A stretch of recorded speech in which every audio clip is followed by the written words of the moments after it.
Sobat Kristus, bukankah tayangan tadi menunjukkan keseharian kita yang sibuk, kekurangan waktu dengan pekerjaan, dengan pelayanan, sehingga terkadang kita melupakan waktu pribadi kita bersama dengan Tuhan. Nah, seperti apa yang tadi kita lihat juga, bahwa dia kekurangan waktu, bahkan sibuk pelayanan pun dianggap sebagai penyebab untuk tidak memiliki relasi yang baik dengan Tuhan.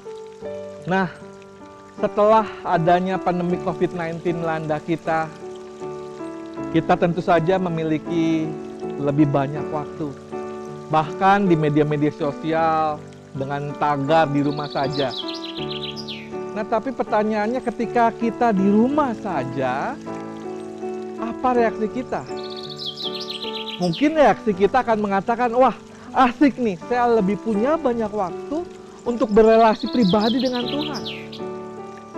Atau malah kita lebih memikirkan dan kita bingung apa yang harus kita lakukan dalam menghabiskan waktu luang kita. Seperti misalnya menonton film, sibuk di handphone melihat berita-berita tentang COVID-19 dan banyak yang menderita dan ketakutan lain sebagainya begitu merasuki diri kita.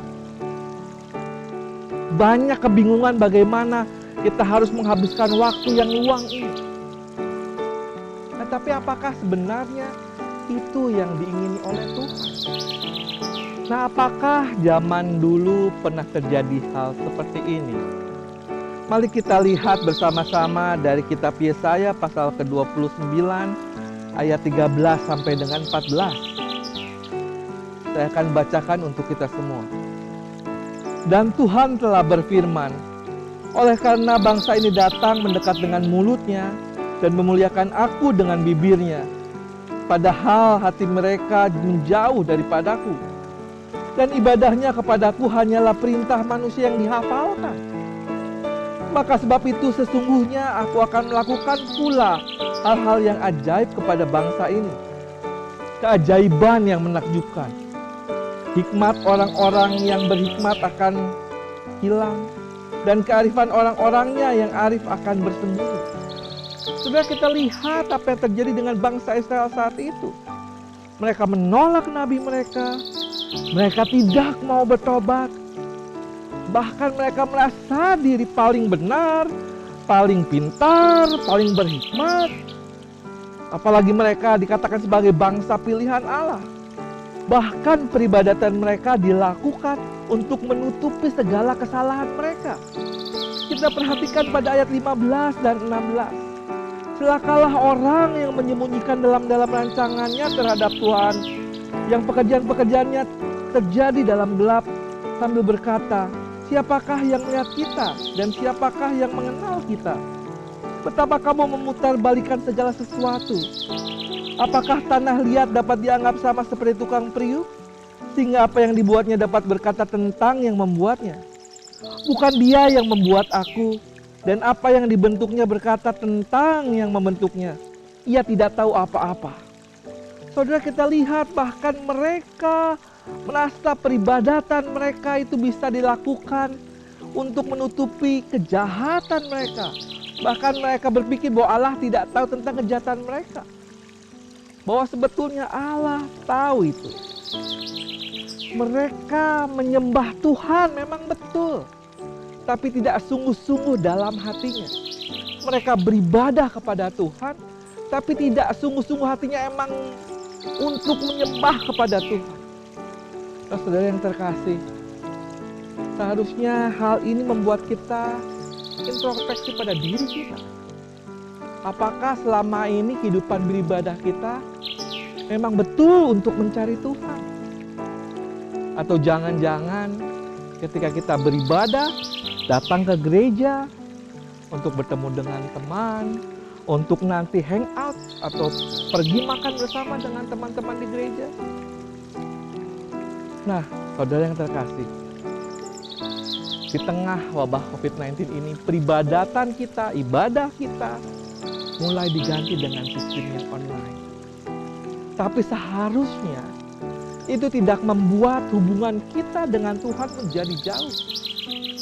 Justru sekaranglah sebetulnya kita bisa melihat apakah ketika kita datang kepada Tuhan, hati kita memang rindu beribadah kepadanya.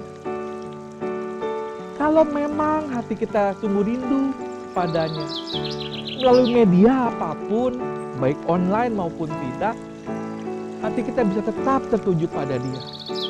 Dalam ibadah kita sehari-hari, membaca firman Tuhan, berdoa, mencari kehendak Tuhan, apa yang Tuhan ingin lakukan, apa yang ingin Tuhan perintahkan kepada kita untuk kita lakukan. Mungkin kini saatnya kita membangun kehidupan yang baik bersama dengan keluarga kita, di antara selisih dan konflik yang ada. Tuhan mau mencoba menyatukan kembali keluarga kita secara utuh, saling mengampuni satu dengan yang lain. Atau mungkin juga Tuhan menyampaikan bahwa kita perlu membantu orang-orang sekitar kita dalam memerangi COVID-19 ini. Seperti misalnya mendukung tenaga medis dengan alat perlengkapan diri. Atau mungkin kita peduli dengan orang-orang yang penghasilannya hanya terjadi sehari demi sehari. Dan ketika ada COVID-19 ini mereka kesulitan mendapatkan pendapatan. Mungkin Tuhan menggerakkan saudara untuk membantu mereka.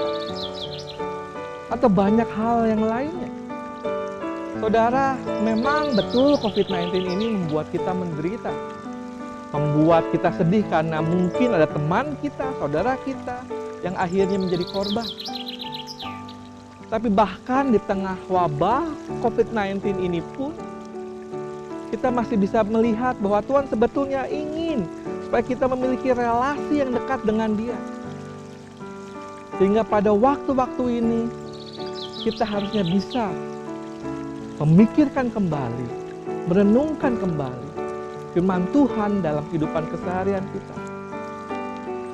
Ingat saudara, bahwa Tuhan mengasihi kita, Tuhan menyayangi kita, dan Tuhan rindu untuk bersekutu dengan kita setiap hari. Kiranya Tuhan yang menuntun kita dalam berelasi dengan diri-Nya sehari demi sehari. Tuhan memberkati.